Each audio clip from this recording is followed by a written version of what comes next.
Jeannie Nelson hummed, flipping pancakes. Her blonde hair bounced. She wore a frilly apron over her pink Jeannie outfit. Her husband Tony read the newspaper, sipping coffee. "These pancakes smell great, Jeannie," he said. Little did he know, magic was already at play. The pancakes floated toward Tony, hovering in midair. Tony, used to Jeannie's magic, simply chuckled and took a bite. Delicious, as always, he mumbled through a mouthful of pancake. Suddenly, the doorbell rang. It was their friends, Roger and Susan, arriving for breakfast. Oh dear, and the syrup is still in the cupboard. With a blink of her eyes and a nod of her head, the syrup flew across the room, landing neatly on the table. Roger, ever the skeptic, raised an eyebrow. He opened his mouth to comment, but Susan elbowed him playfully. "Just another normal morning at the Nelsons," she said, winking at Jeannie. Months later, the Nelson household buzzed with a new kind of excitement. Jeannie was pregnant.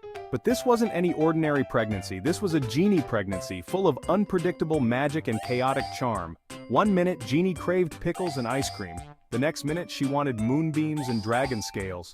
Tony, ever the devoted husband, tried his best to fulfill her every wish. Sometimes he even got lucky, like the time he found dragon scales at a local joke shop. Jeannie was so touched, she made his favorite chair extra comfy. However, the magic wasn't always so convenient. One particularly chaotic afternoon, Jeannie accidentally turned the living room into a jungle.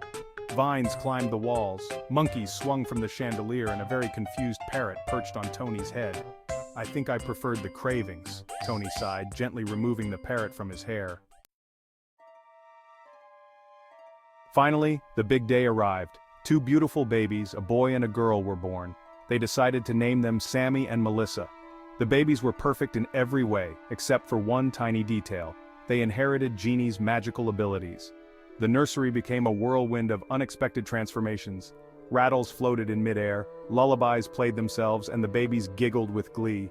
Tony and Jeannie were exhausted, but they wouldn't have had it any other way. Their hearts were full of love for their 2 little bundles of magic. One particularly chaotic evening, Sammy wished for a dinosaur. Suddenly, a playful baby stegosaurus filled the nursery, its tail knocking over a lamp. Oh, Sammy, Jeannie chuckled, using her magic to fix the lamp. We'll have to teach you about making wishes in moderation. News of the twins spread like wildfire, especially to Tony's friends, Dr. Bellows and Roger Healy. Bellows, ever the skeptic, refused to believe it at first. He insisted on seeing the babies himself, convinced there was a logical explanation. He arrived at the Nelson house armed with his doctor's bag and a healthy dose of disbelief. However, all skepticism vanished the moment he stepped into the nursery. Toys danced, lullabies played without a stereo, and the babies giggled with magical glee. Bellows just shook his head, muttering something about needing a vacation.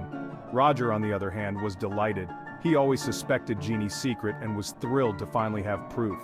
He showered the babies with gifts, often choosing toys that encouraged their magical abilities. "Just think of the possibilities," he exclaimed, his eyes twinkling with mischief.